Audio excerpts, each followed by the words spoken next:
अक्सर लोग कहते हैं शादी के बाद पति की कमाई में पत्नी का आधा हिस्सा होता है, लेकिन क्या सच में कानून ऐसा कहता है? क्या पत्नी सीधे पति की सैलरी का आधा हिस्सा मांग सकती है या कानून कुछ और कहता है? आज हम पूरे कानूनी प्रोसेस के साथ समझेंगे कि पत्नी को पति की कमाई में कितना अधिकार मिलता है। नए कानून बीएनएस और हिंदू मैरिज एक्ट के अनुसार। हेलो दोस्तों, मैं शिवांगी लॉ स्टूडेंट हूँ और आप देख रहे हैं शिवांगी स्पीक्स, जहाँ हम बात करते हैं लॉ, लाइफ और कॉन्फिडेंस की। सबसे पहले तो सच्चाई जान लीजिए, भारत में ऐसा कोई कानून नहीं है जो यह कहे कि पत्नी को पति की कमाई का आधा हिस्सा मिलना ही चाहिए। मतलब अगर पति हर महीने 60,000 कमाता है तो पत्नी अपने आप 30,000 की हकदार नहीं बन जाती।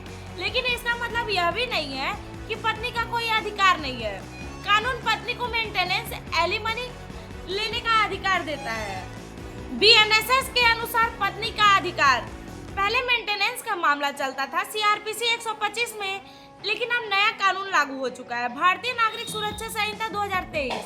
इस कानून में धारा 144 बीएनएस के तहत पत्नी मेंटेनेंस की मांग कर सकती है।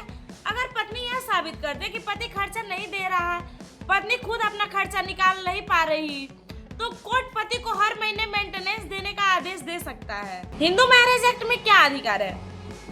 पति पत्नी से जुड़े मामलों के लिए बहुत ही महत्वपूर्ण कानून है हिंदू मैरिज एक्ट 1955। इस कानून में पत्नी को दो तरह के अधिकार मिलते हैं।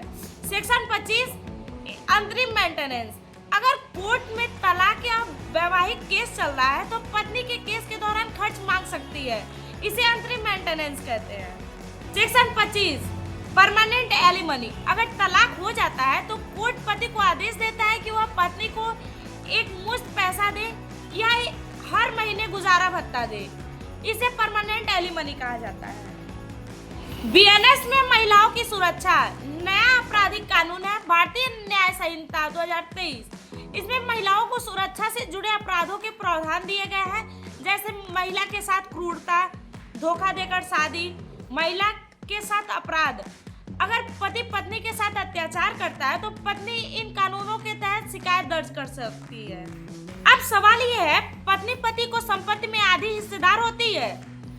यह सबसे बड़ी गलतफहमी है। अगर भारत में सामान्य स्थिति में पत्नी को पति की संपत्ति में आधा हिस्सा नहीं मिलता, लेकिन पत्नी को अधिकार मिल सकता है अगर संपत्ति दोनों के नाम पर हो, पत्नी ने उस संपत्ति में पैसा लगाया हो, तलाक के समय कोर्ट एलिमनी तय करे। मेंटेनेंस लेने का पूरा प्रोसेस, अगर पत्नी खर्च मांगना चाहती है तो उसे पूरा प्रक्रिया अपनानी होती है। मेंटेनेंस लेने का पूरा प्रोसेस, अगर पत्नी खर्च मांगना चाहती है तो उसे यह प्रक्रिया अपनानी होती है। स्टेप 1 फैमिली कोर्ट या मजिस्ट्रेट कोर्ट में एप्लीकेशन देना।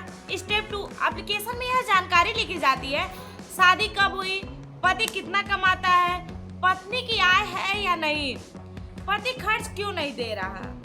स्टेप 3 कोर्ट पति को नोटिस भेजता है। स्टेप 4 दोनों पक्ष अपनी अपनी बात रखते हैं। स्टेप 5 कोर्ट पति की आय और परिस्थिति को देखकर हर महीने मेंटेनेंस तय कर देता है। अगर पति पैसा ना दे तो क्या होगा? अगर कोर्ट के आदेश के बाद भी पति पैसा नहीं देता है तो पत्नी फिर से कोर्ट में शिकायत कर सकती है। कोर्ट सैलरी से पैसा कटवा सकता है, जुर्माना लगवा सकता है, कुछ मामलों में सजा भी हो सकती है। इसलिए यह कहना है कि पत्नी पति की कमाई की आधी हकदार होती है पूरी तरह सही नहीं है। सही बात तो यह है कि कानून पत्नी को सम्मानजनक जीवन जीने का, मेंटेनेंस और एलिमनी लेने का अधिकार देता है। इसलिए अगली बार कोई कहे कि शादी के बाद पति की कमाई आधी पत्नी की हो जाती है तो उसे बताइए, कानून आधा हिस्सा नहीं देता, लेकिन पत्नी को सम्मान से जीने का पूरा अधिकार जरूर देता है। अगर वीडियो हेल्पफुल लगा हो तो लाइक करें, कमेंट करें और शिवांगी स्पीक्स को सब्सक्राइब जरूर करें। Thank you.